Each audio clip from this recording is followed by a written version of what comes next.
মৃত্যু তোমার চোখের নড়াচড়া বন্ধ করে দিবে।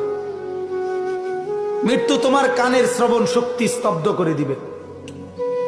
মৃত্যু তোমার ঠোঁটের নড়াচড়া বন্ধ করে দিবে। মৃত্যু তোমার জবানের শব্দ উচ্চারণ আওয়াজ বন্ধ করে দিবে। মৃত্যু তোমাকে তোমার কণ্ঠস্বর স্তব্ধ করে দিবে।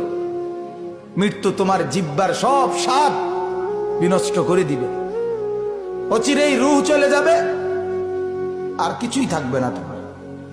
না কানের শ্রবণ শক্তি, না নাকের ঘ্রাণ শক্তি, না চোখের দৃষ্টি শক্তি, না চামড়ার অনুভব শক্তি, না পায়ের চলার শক্তি, না কল্পনার বিবেকের দিমাগের চিন্তা ফিকিরের শক্তি, কিচ্ছু থাকবে না।